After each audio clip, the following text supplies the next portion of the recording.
The rest of the world's turning and complaining to fucking zombies. You are in the most COVID secure place on the planet. Right? So don't worry about catching COVID. Just, you know, if you're doing anything else, just be careful. Blowjobs, all the rest of it. Make sure you can catch much worse things than COVID, right? And entertaining yourselves. So we must have something in common, but I'm not 100% sure what it is, apart from the fact that I'm the bloke that was born in a place you've never heard of, wearing ridiculous trousers with a certain well-known rock and roll group, right? And I went to school there, and then one day my parents came up and said, we're going to send you to a special school. I went, oh, a special school? What's that all about then? They went, no, we want to send you to an English public school. Now that might sound perfectly normal, because in the USA, you know, you go to an American public school, and everybody goes to American public schools. Okay, this is English, not American English we're talking about. And the English, as you might have realised, have a habit of saying the opposite to what they really mean every time they say an obvious phrase. So the English public school is in fact an English private school. It's like Shakespeare. Who the fuck understands Shakespeare? Only the English understand Shakespeare, because it makes us feel superior. God knows we need it, alright? So I was going to go to an English public school, which is in fact a private school. And I said, well, why? Why are you going to send me away to this place? They went, because we've had to work really hard all our lives, which is true. They've worked at us off, like mum and dad, right? And we don't want you to have to work like we have. I went, okay, so I go to this place and I don't have to work again, is that right? Well, almost. You can become a professional. I mean, a professional, and they don't do any work. Also, but yeah, so for example, they said, look, what about, you could become a doctor. Well, doctors do some work, I think. I said, no, they don't. They just sit and write prescriptions for opioids and take money from drug companies, you know. I said, only half right there, you know. Lawyers, they don't do any work. I went, actually, I'll give you that one, yeah. Or you could be a dentist. I mean, the thought is so horrendous, I can't even contemplate it. And then they said, but there's a downside. You know, so if you don't want to go, because if you go to one of these places, you will be boarding, you will be away from home. You won't see us for almost 4 years. I went, I'll do it. So, you walk in and there's basically a smorgasbord of every kind of music coming out from behind these doors. So I'm walking along, what's that? And I'm listening to this song. Knock on the door. This big senior kid opens the door. What the fuck do you want? I said, what's the music there? He goes, it's Deep Purple. Now fuck off. Bang. Shut the door. Deep Purple. So I bought a third-hand copy of Deep Purple in rock, scratched to bits it was. And I played that record until I knew every note, including the scratches, right? And it inspired me, because I want to be a drummer. Now, the thing is, if I'd been born today, right, I would have been medicated at birth. Because that's what they do now. I mean, it's just like, hello, personality by written, you know. But back then, they didn't do that sort of thing. If you were just literally bouncing off the walls, they just sent you to climb trees. And if you fell out of a tree, you weren't any good at climbing trees. That was, I learnt, you know. One man comes to me, speaking.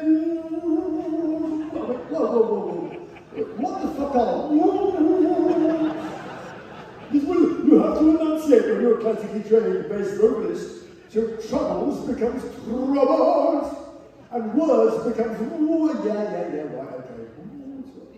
Back to the whack, you know. And we get to the chorus, and he's like, let it be, let it be. He can't quite get up there, so we start again. Anyway, our genius guitarist says, look, shut the fuck up on the bongos, right?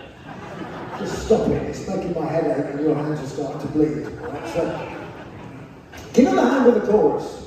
So I'm like, right, chorus. Then, all right, if you must, go on then. Right, chorus, how's it going? He goes, well, it goes on, let it be, yeah, let it be, let it be. Should I be writing this down? Let it be, okay, and let it be, no, whisper words of wisdom, let it be. Wow. Now at this point, the germ of an idea starts to germinate. And I think, if you can write shit like this and make millions, you're a singer, not a drummer, right? After that, I went to college, God knows how, but I ended up in university. Modern history. It's all a bit of a mystery to me. But the truth is, I didn't do a great deal of studying when I was at university because all I wanted to be was in a rock and roll band. Bass player, on the other hand, was incredibly pleased to see me. Oh my goodness me, I'm so pleased to see you. It's just going to be amazing. It's going to be so good now you're here. And I'm like, Chris, do you have a skin complaint? Because there's a lot of powder on the end of your nose. So I asked the question. I said, are we going to rehearse today? Maybe. Give me 15 minutes. So I left, went down the pub, had about 3 pints, came back. So I was drunk, he was stoned, he was asleep, and he was speeding out of his gourd. And we stayed that way for 2 years. We made every mistake it was possible to make in the music industry in a concentrated period of time. I'll give you a day in the life. We were on tour, promoting an album. We decided this would be a great time to fire our management. Normally, people would maybe talk to a lawyer or something else like that. No. We went round to the bass player's house, cut down one of his dope plants and smoked it. Then we found the only person that was capable of writing. Got a piece of crayon, wrote on a piece of paper, we're the band, we think you suck, you're fired, goodbye. Put it in an envelope and we shoved it underneath their front door. That's the last we'll see of them. Until the next day, when a rather thicker envelope arrived, this one with lawyer over the top of it, 10 pages of it, and I'll paraphrase it, you're fucked. And we were injuncted. We couldn't spend or receive money, anything to do with the music industry. Bit of a blow, because the PA, that disappeared, the light rig, that disappeared, the trucks, they went back, the road crew, they all quit, except one idiot. We threatened to beat him up and he stayed. So we sent him north to Scotland in a van rented under false pretenses with the tiny bit of equipment we could get in it. And that just left us with a problem of how we were going to get to the north of Scotland for this next show. Well, we had a car. We had a rent-a-car. In fact, we now had a stolen rent-a-car. But we had a Buddhist tour manager, Brian. And he was our little hero, because he felt duty-bound to help us out. His body was a temple, didn't take any drugs, right? He just smoked a few cigarettes, and he felt duty-bound to help us. And he had a credit card. His own, which we emptied. Because we thought, well, he's a Buddhist, he's not going to need it. So we get in this car, the stolen rent-a-car. I've got Thunderstick, the drummer, in the front seat, dressed as a Nazi stormtrooper with bright red hair and fluorescent green earrings. Paul Samson in the back, looking like a King Charles Spaniel wearing a bowler hat. Windows half round down, and dope smoke billowing outside of the car. And we proceed northbound. And nobody stops us. We get halfway there, and we stopped for a cup of tea. And it's a very quaint English village, and it had a gun shop. Now, I'm not talking like an American gun shop, you know. No, I mean, this is like one for, you know, it's like shooting ducks and things like that. I mean, over here, I know, you know, it's like, I'd like to get an RPG, please, because I'm going duck hunting. But that's not sporting, is it? Yeah, it had a couple of shotguns and fishing rods and things like that. It was all very quaint, and I was like, wow, cool, you know. And then I saw it, a life-size Canada goose. I was like, oh, I love that bird. Look at the feathers on that. So I went into the shop and sort of, and I must confess, I wasn't entirely straight at the time. I was a little curly around the edges from having been in this stone-filled car for 4 hours. So I went in there, eyes like going, ooh, and said, I love the bird, I want to buy the bird.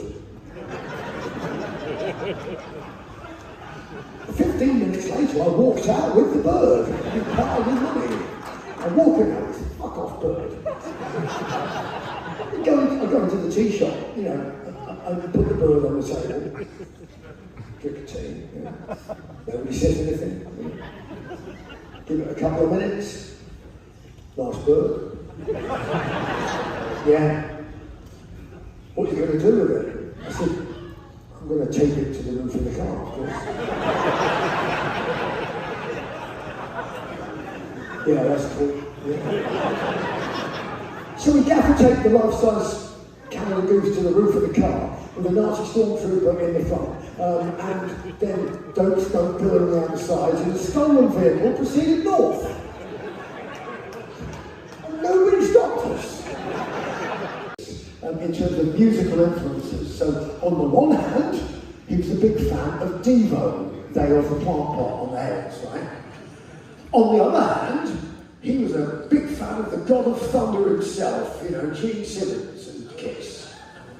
So between Devo and Gene Simmons, with a bit of Fee Waybill and the Tubes in the middle, he created the character of Thunderstick.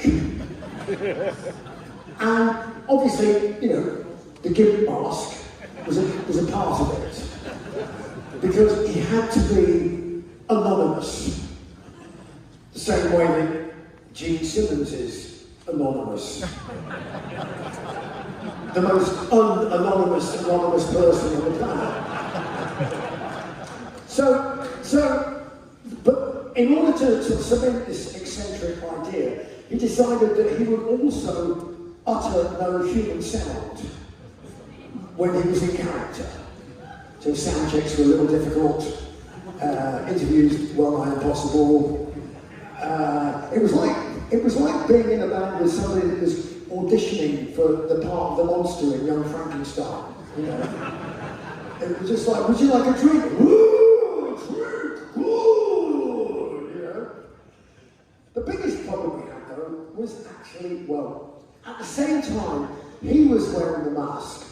There was another person wearing the mask in the United Kingdom. And his name was the Cambridge Rapist.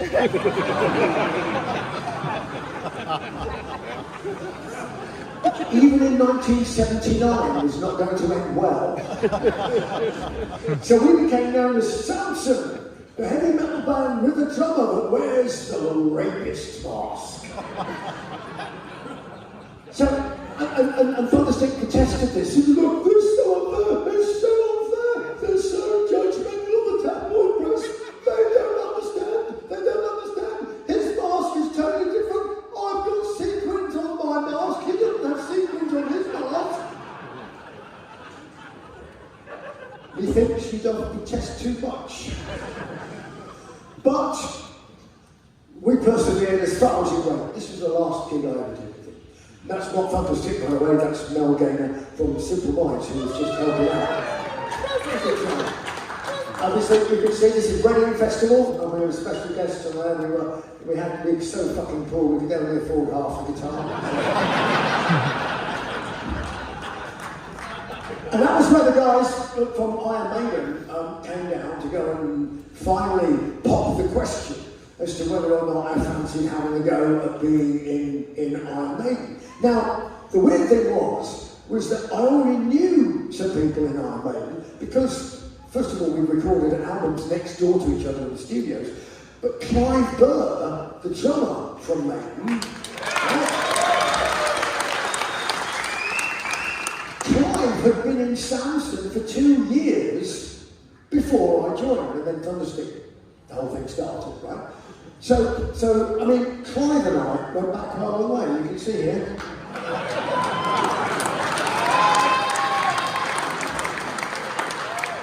That's Clive, I'm explaining to him the workings of the legless goose, you know? And I will draw your attention to the moustache. I warned you, right? It's not actually a moustache, it's just a rodent that's been rolled in super glue and just attached to my nose. But shortly thereafter, this happened.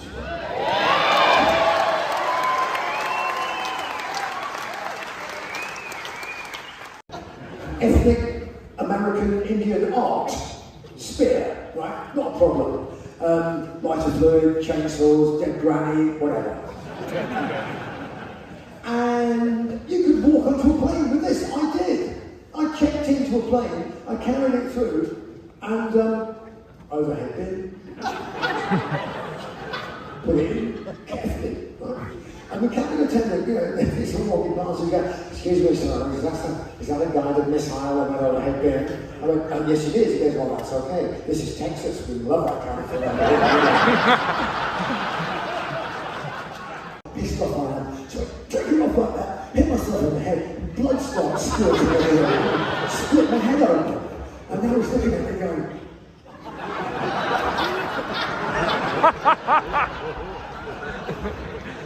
"Stop jumping around like a chimpanzee! Oh, take it seriously!" And I smashed my guitar in half over the top of the desk. The sound still doesn't get any better.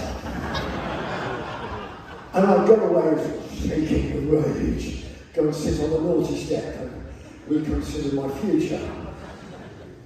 And I think, you know, I should wipe all this crap off my face. At which point a roadie comes up and says, no, don't wipe that shit off your face. Can you squeeze it and make it bleed some more? The manager says it looks great on the video.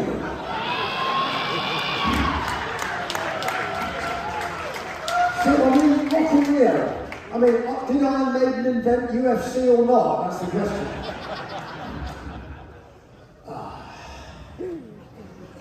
Well, now there's a reason I've not been invited to Paris Fashion Week. There's 4 reasons right there. So, I get asked a lot of questions about my trousers.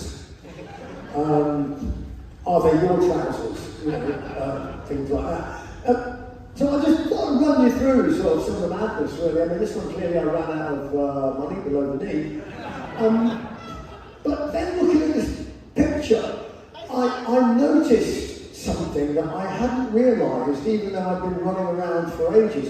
You see, I had a bit of a problem because I didn't have the budget that Rob Halford had for his clothing. And he had all this like chrome stuff on his boots, and it was like super cool. And it was like, you know, I've got to find myself a pair of heavy metal shoes. So walking down the street in LA, in a shoe store, I see heavy metal shoes in the window. They've got studs in and everything. I'm like, $99. Boom! Eat your heart out. Little did I realise that I was actually playing in a pair of MJ Michael Jackson branded sneakers. So yeah, this one I don't know what that was. I think that was just ventilation really, and just inspired by the back of a Canada Goose. This one here, well, I thought they were trousers, but in fact, I now discovered subsequently they were pyjamas. But more interesting is the wall. You see, the idea was that I would take that picture for the Balls to Picasso cover, and I would borrow one of hundreds of vacant toilet walls available in London. Lean up against it, have my picture taken, a couple of $100, job done. But no, not good enough for EMI Records. They insisted on building a custom shithouse wall in the studio. At a cost of $30,000. No wonder they went fucking bust, you know. So, and then last, I mean, there's this thing, right? So, let me go through the kind of the mental process that has just gone on. But anyway, so after the Power Slave tour, I was famously a bit frazzled. You know, my mind was like, you know. And so I didn't do much except, you know, chill out for 6 months. Didn't write much for the album, just sang on the album, but came out of it going, right, I really feel like putting something together, like in a show and everything, so I'm going to design some stage kit. So I need somebody that can do that. So I get Caroline. Caroline is a professional seamstress and costumier. She makes stuff for movies and all kinds of stuff. So I bring her in, and a big bag of money there. I said, okay, Caroline, I said, I want you to make me a pair of trousers. She's like, yeah, okay, yeah. You look a little bit weird. I went, no, that's fine, no, fine. I've just been a bit strange for 6 months. I said, but, she said, what kind of trousers? I went, I want you to imagine a strange world, an alien world inhabited by giant green space lizards. And she's like, well, that was unexpected.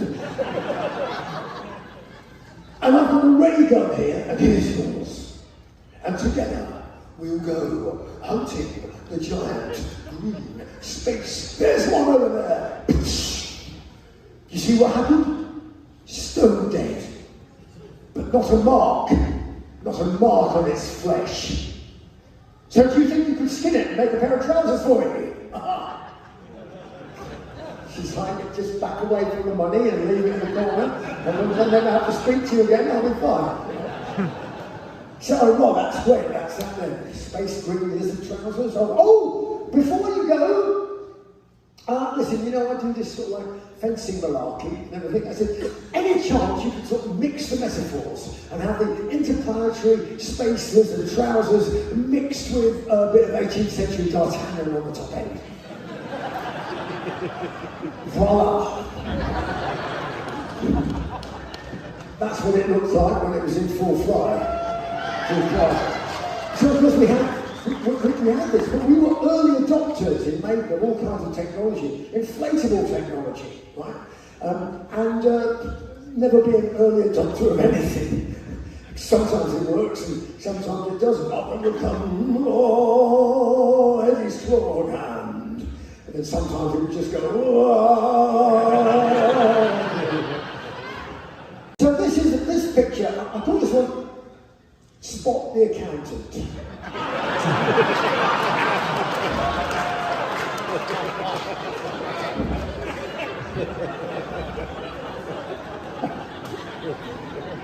No, it's not him.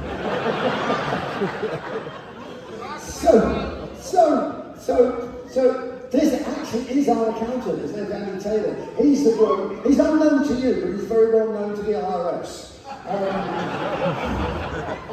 And he's in it because he always feels like he's like, oh, nobody ever knows who I am. Like, well, they will now. So Andy and I once met the Queen. Not the band, the Queen. Royal Highness Queen Elizabeth II. So we get invited to Buckingham Palace, to this big entertainment thing. There's like, 1,000 of us, it's not just the two of us. This is quite a few years ago. The late Prince Philip, Duke of Edinburgh, he was in full throttle running around.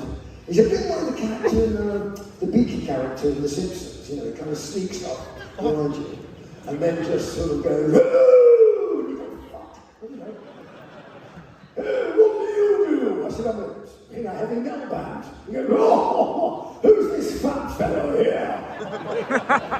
I said, that's Andy, my accountant. He doesn't look like he's short of a meal or two. Has he stolen all your money yet? Disappears off going to make another diplomatic incident, you know. So, and then somebody grabbed hold of me and said, "You're about to meet the Queen. This is an equerry." Now, an equerry is like a roadie for the Queen, but very posh. Right? So they show you around, and they put you all in the line, and you're standing there like this, and you get told, you can't say this, you can't say this, do this, don't do that, blah, blah, blah. Okay, no, I'll do that. So, in the line, and I look to my right, and there is Roger Daltrey from the room. And I realise that he's about an inch shorter than me.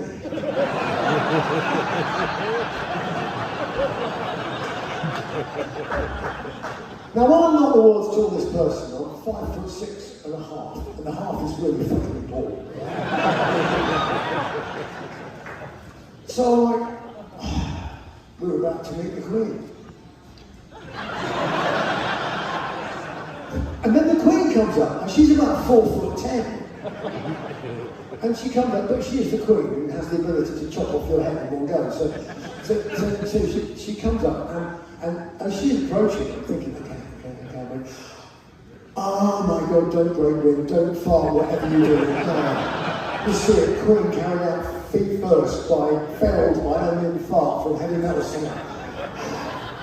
And she comes up and she goes, "Hello, and what do you do?" I said, "Well, I'm a singer of a heavy metal band now." "Heavy metal? What's that?" I'm like, fuck, that's why she's the Queen. She asked me, 30 seconds to save the world. History of heavy metal in 30 seconds. Make a joke. I know, yeah. Well, Your Highness, you know that you have a heavy metal guitarist on the roof of the palace. Brian May from Queen played on the roof. She goes, "Really? On the roof? Yeah. Of the palace? Yep. He didn't do any damage, did he?" "Yeah, he couldn't possibly do any damage. He was outside, but and still firmly attached." She gets the best one-liners. It really does. I mean, having been monarch for all those years and seeing, you know, the succession of some of them blithering idiots who passed for prime ministers and people like that, pass through her hands and still there at the end of it all. She gets some great one-liners. Of course, nobody comes in useful. I've still got the hat. Right? Can I have it? No, you can't. I use it in the bedroom. So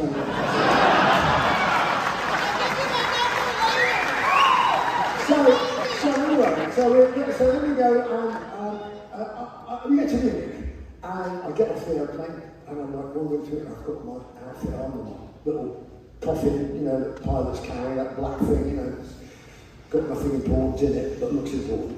And I'm standing by the bus stop, and nobody knows that I'm actually in Iron Maiden, my other life.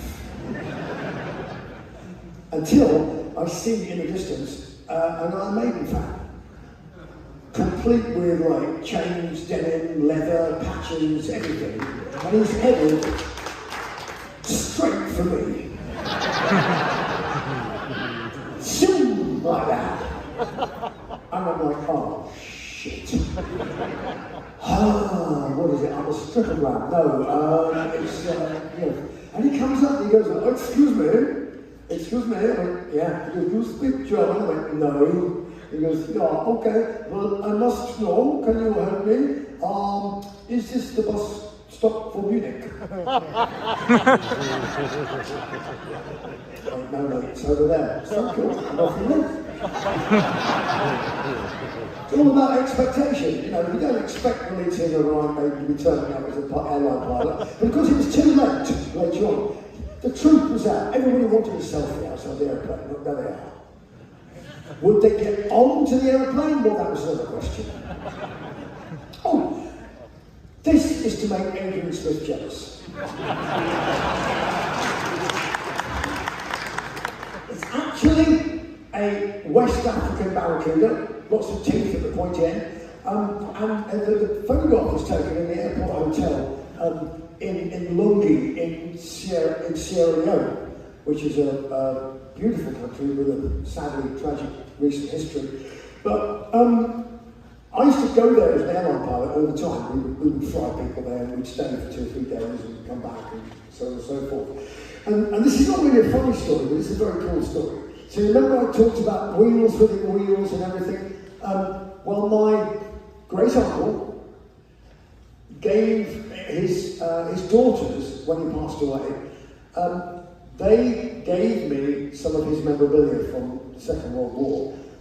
Some aircraft models he made, like brass models, and his service Bibles. And in one of the Bibles was his service number. Now, I never figured out what he did exactly, so I got my mates from the Royal Air Force to run the number through their records. Turned out, he was in 200 Squadron, Royal Air Force. He was a wireless operator and electrical engineer. He was a sergeant. And he was flying Lockheed Venturas around the Mediterranean, hunting U-boats.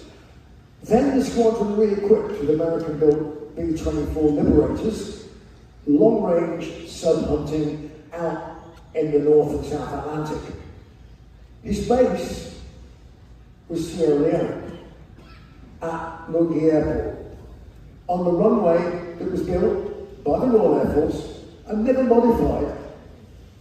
And I was landing on that runway, the same runway that he was landing and taking off from all those years before.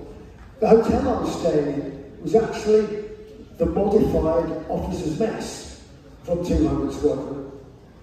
And down by the beach was the sergeant's mess, another hotel now.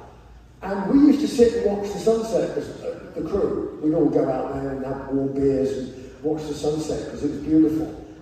And it was just an incredible moment of connection across 40 or 50 years of time with somebody that was in my family in the Second World War. We were landing and taking off, seeing the same sunset, the same runways, the same thunderstorms, and drinking the same shit beer. So that's just a apropos of that thing. Is Mo Salah the best player in the world? I'm just going to take advice on this from my agent who's downstairs, who's basically paints the top of his head in red every time Liverpool play. So he said, of course, Mo Salah is the best player in the world, you know, and he could probably beat West Ham United like on one leg. I said that I don't give a shit about football.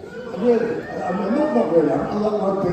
I quite like American football. You know, that's the thing. You know, I do, yeah. I mean, of course, you know, there's the what's it called, the fruit bowl or something. So yeah, you know, I can't find a blueberry or whatever in my fruit bowl. So yeah, I don't know. LA Rams or Cincinnati Bengals? What do you think?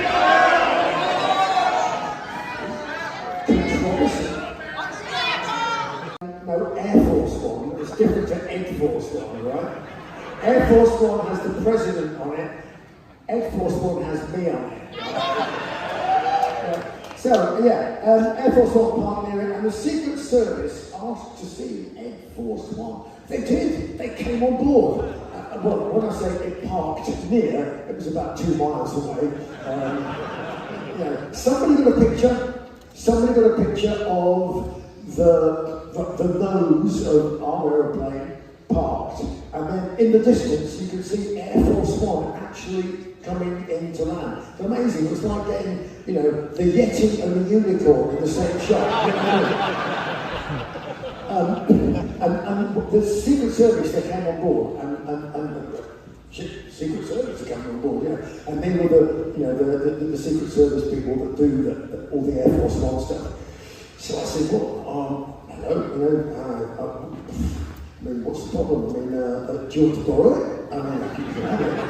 Our plane is actually more modern than that plane, you know, it's probably a bit more reliable, you know. And he said, no, we're just kind of curious, you know, because we want to see what's special. I said, well, not really much actually, it's just a 747. And he said, we've got some Air Force One little memorabilia things we've got to give you. Like, oh, cool, you know. So I said, what have you got? We've got some M&Ms. Yeah, Air Force One M&Ms, a little packet signed by the president, right? Yeah, so Obama M&Ms. Only the red ones. And then you see, we've got this one, we've got an Air Force One bottle opener. Bottle opener, brilliant. And some Air Force One matches. Okay. So you get the picture of what actually goes on Air Force One. They're fucking steaming out their mind on red M&Ms, drinking themselves stupid and smoking themselves to death, you know? And, you know, hate the free world, yeah. But anyway, yes, Air Force One. If you could be a butterfly, what colours would you be? Oh, isn't that nice? I suppose, well, there's pluses and minuses to this one, really, thinking aloud, you know, because it depends how long you want to live. Because if you're sort of camouflaged butterfly, you could live quite a long time. But if you're beautiful and purple, blue and gold, you know, somebody's going to get you in a net and put a needle through you and you'll just be like Dickinson's butterflies or something, you know.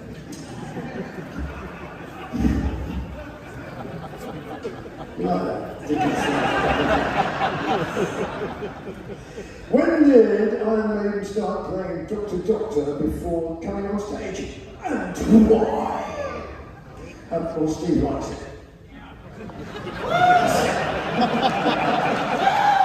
So, it has the added advantage that everybody knows we play Dr. Doctor before we go on stage. So, before the intro tape, there's 5 minutes of Dr. Doctor. So it's brilliant, and people go, oh, quick, yeah, you know, stop having a piss, drink the last pint, get to your seats, Dr. Doctor's playing, they'll be on in a minute. And for the road crew, it's also brilliant. It's like, you know, somebody's like, you know, stop masturbating in the toilet, get your fucking ass out there, you know, wipe your ass, you know, and get out of there. Kirk or Picard?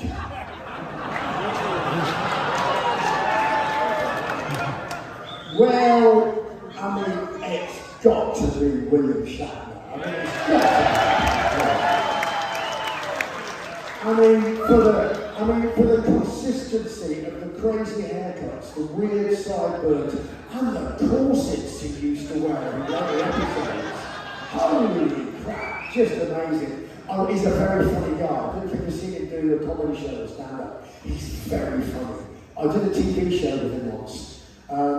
It was a pilot TV show, so it didn't make it past the second episode. And it was called Space Cadets, and it was like a game show, but to do with sci-fi. Christ knows what I was on it, but anyway.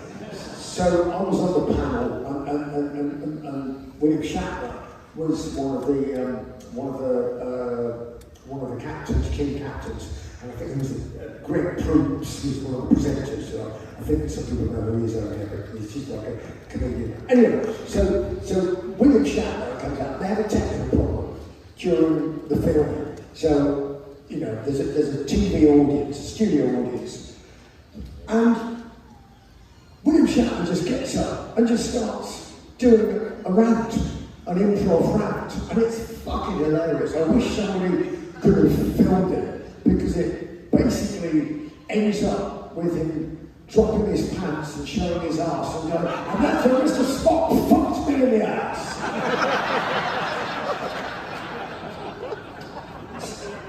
I just couldn't imagine Captain Picard doing that.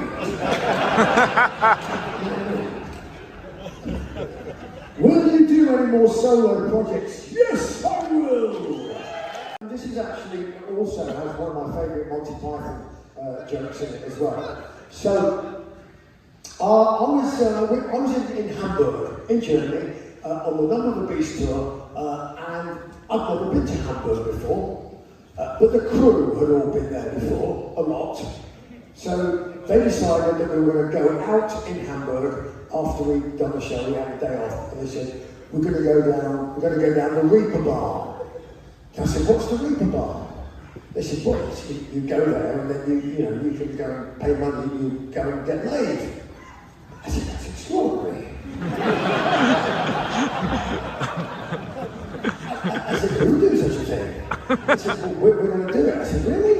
I said, yeah, you go down there, and it's all, the girls are all medically checked and everything like that, they're all licensed, and then you go down to these places, it's like a big underground parking lot, and it's called an Eros Centre.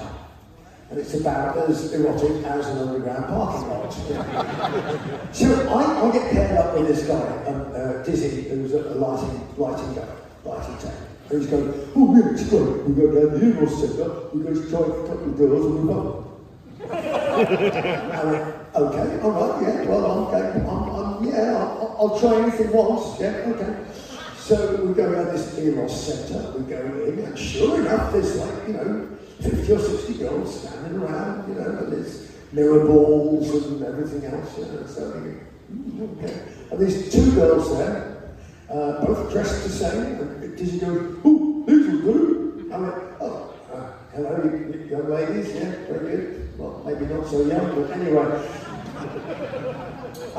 First appearances, second appearances, how much is what were we doing? Oh, fuck. A fuck is 50 marks. It's actually €4, so. Okay, all right, go on then. So we go upstairs to the boudoir, which is in like an apartment block, which is all regulated, and there's security guards outside, big security guards. And we go in there, and I'm like, okay, so I've never been to a prostitute, I don't know what it says, boudoir, it's a brothel. I mean, it's a brothel. So we sit down, and we say, right, well, okay. I said, so explain what happens next. I said, because, obviously we're going to hand over some money. He said, well, it's 20 minutes fucking for 50 marks. Okay. Each, 50 marks each, right? Okay. Well, we're fit young chaps. What happens if, during the 20 minutes, we can get it up again? Could we have another go? Maybe we could swap over and compare notes. Nor does this cost at least 250 marks.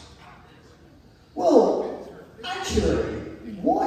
I tell you what, we've got 140 marks total money on us. Why don't we gamble 140 marks that we can get it up again after 20 minutes? And basically, all you have to do is your job anyway. And if you do a really good job, we'll be like, out for the count. And we'll be happy because you done a good job, and that's it. Whereas, if you just do an average job, we should be able to get it back up again within 20 minutes. But you won't have to work any harder. I mean, you should be lying in the back just the same. No, do you have a credit card? They don't get that credit card, you've only got cash, So, look, there's the money and everything else. So, we and Dizzy's like, well, we just thought that Dizzy, I'm in a negotiation here, and this is a lot more interesting than just having this fucking sex, alright? Now, what you don't understand is, no, the time is up. What are you talking about? The time's up. 20 minutes talking, 20 minutes fucking, it costs the same. Well, you didn't tell me at the beginning. That's outrageous. I said, I want my money back. Nothing's happened. He said, no, that is impossible. I said, oh, this is it. I'm going to make a complaint. So they said, no, very well, get onto bed. Get on the bed, and I wind down, pants half down, and they put a little rubber hat on my little willy, and I'm looking over at Dizzy going, oh my God, I wish I hadn't looked. And she's going like, and I'm going, oh, really, no, look, stop this, honestly, I can do this better at home. So we get out, and I said, no, I definitely want my money back. We want my money back because there's, she goes, no, this is not possible. Opens the door, and there is Mountain standing there going, oh, you can't have your money back. I'm like, yes, we can't have our money back. There we go, we're leaving now. And we walk up the Reeperbahn, and it's miserable, and it's drizzling, and it's cold, and we've got no money, and we've got 5 miles to walk to the hotel, even if we knew where it fucking was. And this is all, I told you, we should have just stopped them. We should have just stopped them. I said, say, old woman, stop it, you know. And as we're walking up the road, there's a police station halfway up the Reeperbahn. So I stopped, and I went, Dizzy, prostitution in this country is legal, and we've been ripped off. I'm going to talk to a policeman. So I go into the police station, and there's a counter, there's nobody there, so there's a bell, ding ding, you know. And out comes the policeman, you know. Hello? I went, I thought, how do I start this up? I went, I know, I'll try the Monty Python thing on it, that'll be impressive. I went, I wish to register a complaint.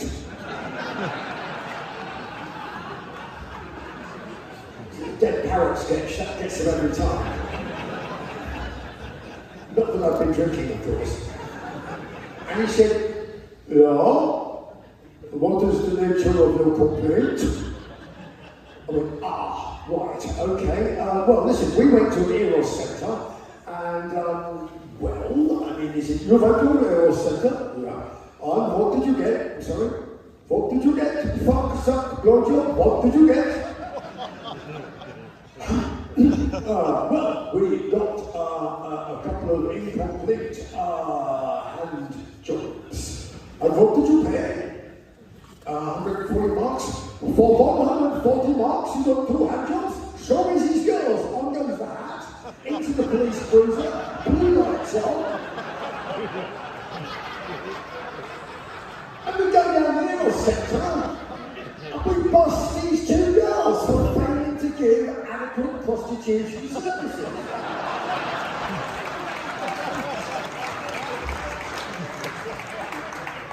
And after that, I've never been tempted to pay for sex ever again. I can't top that story, you know. Does air traffic control know your voice or plane when you fly? Know the plane while you fly. And identify a flying object coming in. Who the fuck's that? Better shoot it down. Yeah. So no. I mean, sometimes they can recognise it. I mean, I was once unwittingly broadcast the new Maiden album to road air traffic control. We were flying past in Italian airspace. An airplane was empty, so 757 would come from somewhere and dropped our passengers off, and we were going back empty. So we had the crew in the back, cockpit door was open because there's only the crew on board. And my first officer was a big rock fan, a big airball and AC/DC fan. So he had a little boombox with him. And he said, hey boss, you know, should I have a bit of music? I said, well, it's not, of course it's not strictly in line with company regulations. Yeah, fuck it, go on. So we got like a bit of airball going and we just, you know, chip away. And I go, would you like to hear the new unreleased Iron Maiden album? Because I've got a copy.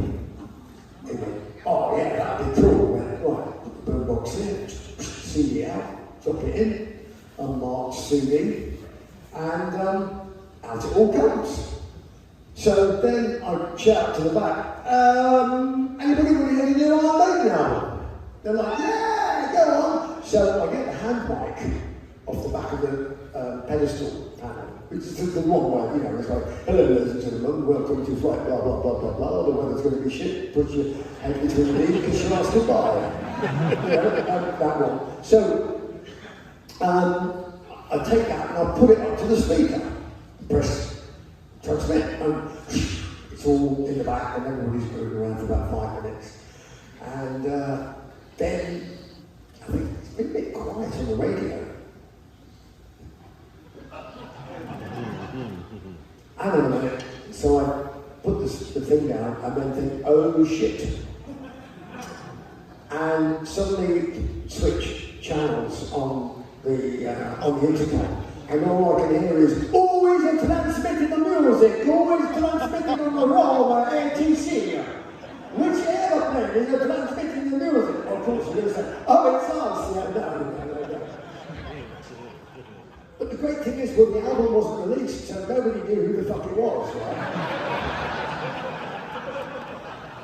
You get all of these moments. I mean, I was going into Gatwick one night, and I wasn't the captain, I was actually the first officer when I was the first officer. So at 7:57 we land, and we can't clear the runway because this 747, Queen of the Skies, is sitting there, surrounded by fire engines, Virgin Atlantic 747, and like, the captain's like, yes, we're just sitting here for a few minutes. We've got an indication of low pressure on one of our tyres. What, one of your 24 fucking tyres is showing it might have a bit of low pressure, and you can't just clear the fucking runway. So we sit there for a while, and the skipper says to me, he said, just ask air traffic control when they think the plane, the runway will be, the taxiway will be clear, so we can taxi clear. Okay. I said, hello, it's Flystar, blah, blah, blah. I said, listen, we're stuck behind the Virgin with a loose rubber.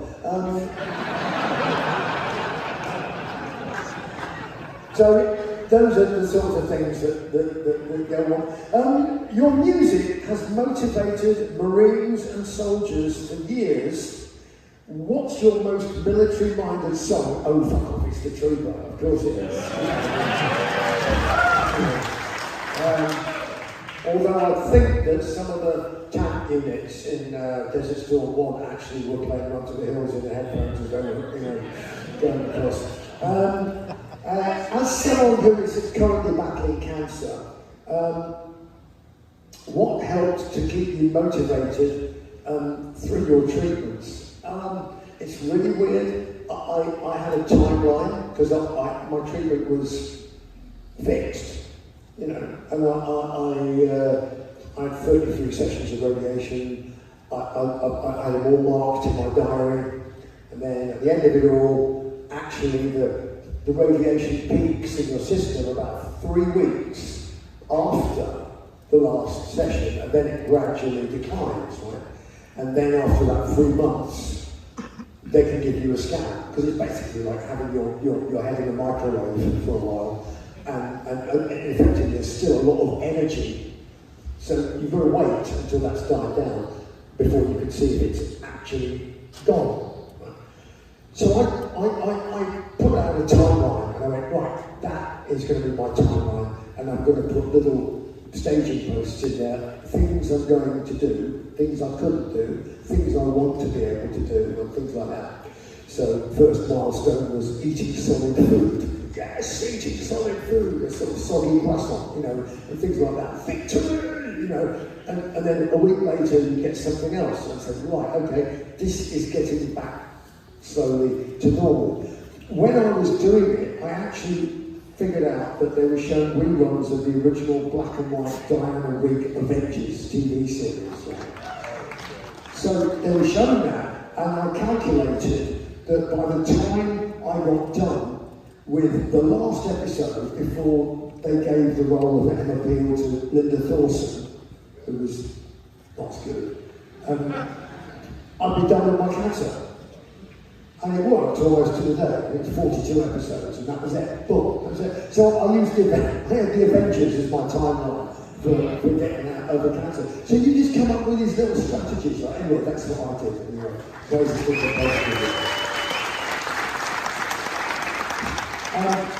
what was the first aeroplane you flew as a pilot? The first aeroplane I flew as a pilot was, I took a trial lesson in a tiny little Cessna 150 in Kissimmee, Florida. But it was, I have to say, inspired by Nico McBrain. Because people don't realise that Nico was a pilot before I was a pilot. He was the first pilot in Iron Maiden. He was. Not many people know that, right? So Nick, I'll tell you the story. So we were rehearsing in a little island just off the south coast of England called Jersey, not New Jersey. This is Jersey. It's a resort in the summer. In the winter, it's miserable. So the hotels are shut. We rented a hotel, put the equipment in there, and we were songwriting. Right? So while we were doing that, the weekends were a bit dull and boring. So Nick was learning to fly, Adrian was going fishing. Me and my mate Justin, we were off doing fencing competitions in Europe at the weekend, and then we'd make our way back, however, to Jersey. So we'd been away fencing in Holland and Belgium, getting drunk, sleeping on floors, trying to sleep with women, failing miserably, and got back to Paris, got on a night train, troop train, slept in the toilet all the way to Cherbourg. And the plan was to take this little puddle jumper aeroplane from Cherbourg 10 minutes up the road to Jersey. 8 o'clock the plane left. We got there at 8:01 to make sure it was just disappearing into the distance. The guy that ran the cafe realised we were English, so he shut the shutters up and then immediately drove off at high speed. So we had 12 hours before the next plane. And all there was just like one gendarme who was asleep in his little box. I went, shit, what are we going to do? Wow, going to be dead boring. I went, I know, Nico can fly. I'll get Nico to come and rescue us. So I get the payphone, put the money in, this is like, mid-80s, and I get through to the hotel. And he comes to the phone. He's like, hello, yeah, what is it? Yeah.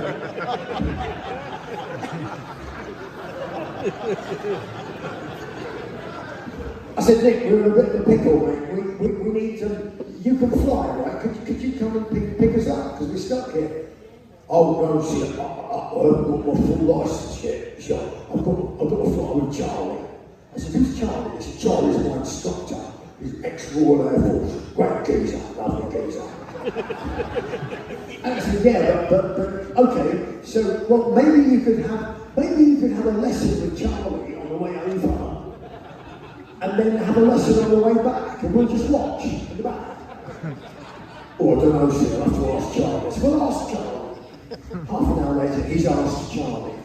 So I phoned him, and he goes, yeah, we're coming, we're on our way, yeah, we'll be there. Yeah. I said, when? I don't know. Look out the window and see us. So, great. So I'm standing there, and it's a grey day. It's grey, cyclone cloud, a bit drizzly, windy. I mean, all the sea is grey, and white horses on the sea, the birds are if they're mad enough to try and fly. And then I see in the distance this speck. And it gets bigger and bigger. I think, oh my God, that's Nick. Wow, fantastic. So, and Nick's doing this, spotting birds and stuff. And finally the aeroplane lands, comes round, taxis round, engine shuts down, and Nick opens the door. Takes one look at me and Justin and goes, oh, fucking hell. I'm like, oh, what have we done wrong now? Well, I'd never been close to a light aircraft. The first time in my life I've been close to a light aircraft. And so it's light aircraft, I actually, in later days, I flew one, exactly the same one. In fact, I flew the entire family, because Piper Cherokee, all of these airplanes are one sort of like family of airplanes. Got one engine, different sizes. They've all got 4 seats.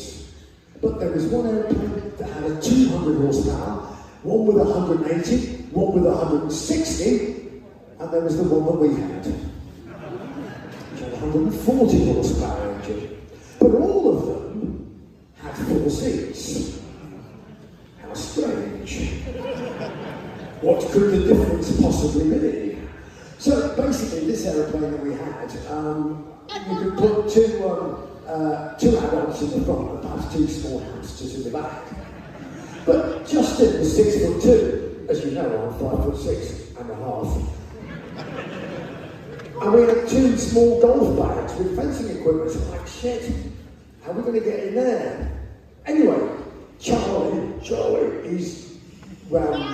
plane doing something. And we get in over the wing, and I was quite cramped in here, bloody hell. So I'm on one side, Justin's squeezed up, we've got one back over our shoulders like that, and then the other one has to go on our laps, and we're sitting there, and as we're sitting there, the aeroplane just goes, and the nose wheel's dangling in the air, and the tail is on the runway. I said, wow, that's cool. Is that normal, Nick? No, it's fucking not normal. It's definitely not normal. Charlie! So Charlie, Charlie's got this big handlebar moustache, like waxed at both ends. You can hang him underpants on both sides of his face. He's like, okay, don't worry, chaps. I've got a plan, okay? So here's what we're going to do. Everybody lean forward. There's a bit more, yeah. And then he picks up the aeroplane, the tail of it, and lifts it up. So now it's the right way up, and the nose wheel is on the ground. He goes, okay, Nick, when I say start the engine, when the engine started, I'll jump onto the wing, into the cockpit, and we'll be off. Everybody lean forward. So I think, oh, this is great. So I'm looking over Nick's shoulder, and he comes out, and he's got this bit of paper. I just go, yeah, you want to do this shit? Okay, but master, can you go, yeah, this, mags in there, pump this, yeah. I said, what are you doing? He said, it's a checklist. I said, no, it's not. It looks suspiciously like the instructions on how to start the engine. I said, don't you know how to start the engine? I said, I can't even drive a fucking car. I know how to start a car engine. He goes, no, it's aviation. What we're doing is aviation. It's a procedure. I went, oh, you're mad. So then he's going to do all this, and then he opens the door. I said, what are you opening the door for? We're going to go flying in a minute. He goes, I've got to say, I've got to warn people to stay away from the aircraft. I said, there's nobody there. There's nobody within 50 fucking miles of the aircraft, apart from Charlie, who's holding the tail up from having it fall on the runway. There was a procedure. Oh, well, that's Harvey the Invisible White Rabbit. He's fucked off now, hasn't he? Okay.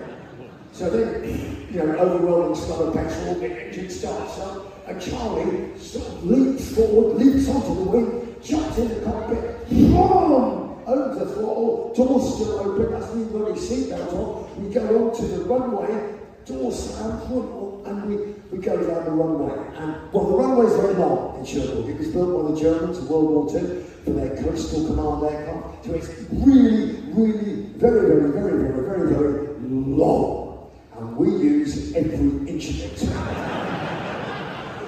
So down we go, and we start accelerating. That's too strong a word. We start trembling a little bit faster. And we get to the end of the runway. And at the end of the runway, we fall off. Fortunately, between the end of the runway and the top of the ocean, we started to fly. Courtesy of the curvature of the earth.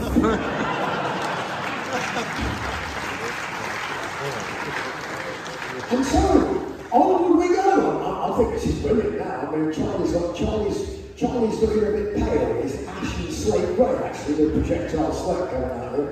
And he's like, everybody lean forward, yes, everybody. And of course, Nick gets back because he can lean a little bit more forward than everybody else. So I'm looking at it and going, oh, this is really interesting in the back here. I know, that's the speedometer. Yeah, I can see that. Yeah, not going very fast, but it'll do.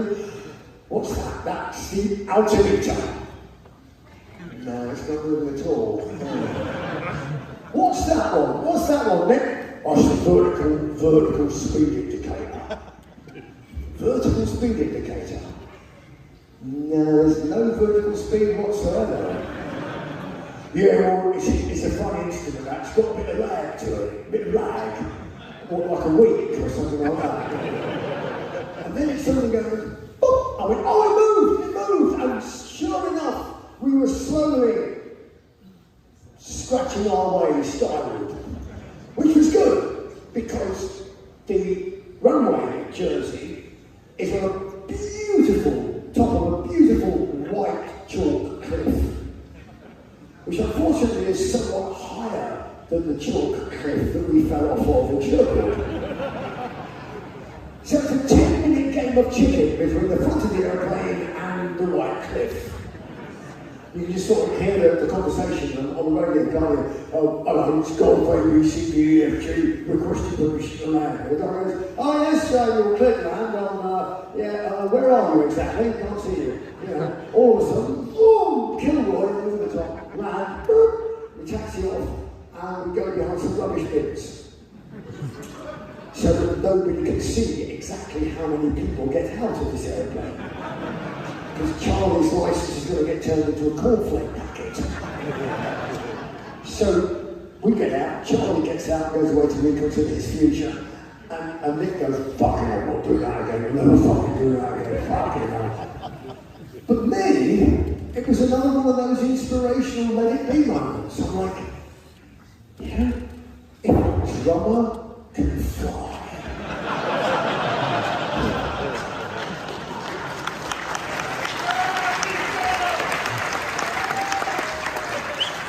What's your favourite thing about recording in Paris? Studios are brilliant, cheese is wonderful, wine is excellent, the company's superb, alright? So there you go. Like I said, you know, life is better than all the other options. It really is true, honestly, you know. So there's a couple here, like, there's one from Nick that says, thank you for being an inspiration through my throat cancer battle. I can't say how much you helped me. So thank you. That's from Nick. I take it you're better and you're all right. You know. Of course, Chris Holmes from Wasp is going through exactly the same thing now. So he's got throat cancer. Same one I had. Same one. You know, Michael Douglas had. Same one. Hundreds of thousands of men get this cancer every year. So just all of you, if you get a lump in your throat or the side of your neck and it doesn't go away, go and get it checked out. It will save your life.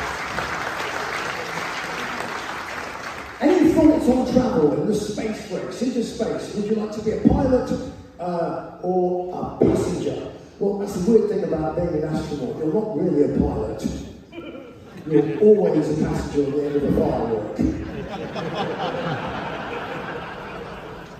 But, you know, I was asked recently in one of these question Q&As, would you, if Elon Musk decided to give you a one-way ticket on the first mission to Mars, would you accept it?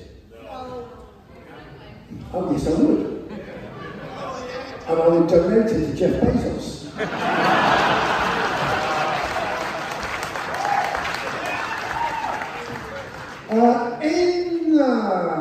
In the heyday of Iron Maiden, what's the average number of boobs you've seen per concert? Well, we don't make that many mistakes, to be honest with you.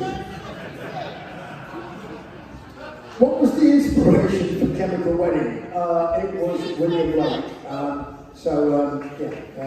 And so I'm not quite sure where we're going to go with the next solo album because we've got. You're really annoying, actually.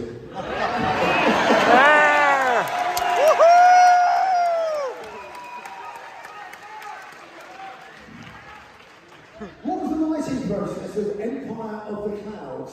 Well, it was all in little bits, right? Because I can't play piano. And anybody that's heard the album will go, well, I don't think the piano player is very good. You're absolutely right, the piano player is shit. And I've no idea why we didn't hire it. Well, we were sort of like, we can't have anybody else in the band who's not in the band playing stuff, which is, I thought was a bit silly, but we could have hired a decent piano player. So did you actually play that properly? Because I wrote it on piano, but had to write little notes and things like that. My piano, honestly, the piano keyboard looked like my chin looks like after I've cut myself a dozen times with shaving, you know. The bits of post-it notes, sticky fingers were all over it, notes. So it was, that's how I wrote it. So that was the process. And I'd sort of, from time to time, sort of show it to Steve, go, I've got this bit, it goes, and he goes, yeah, that's great, like that, you know. And so every little bit I kept adding to it. I said, do you mind? It's going to be about 18 minutes long. He says, no, great. So there we go. Oh yes. Can you sing Man of Sorrows? They're like, what the fuck is Man of Sorrows? Well, I'll sing it anyway. So, Man of Sorrows. So yeah, this was just something that I did for a movie for the Chemical Wedding, which ended up being the movie Crowley, which was the movie that should have had $3 million budget, but actually ended up with 500,000, and unfortunately you can tell. But anyway, Man of Sorrows. Yeah, so the chorus, I suppose, really. Man of Sorrows, I won't see your face. Man of Sorrows, your love belongs trace. And small boy wonders what will be. It's your journey over, has it just begun?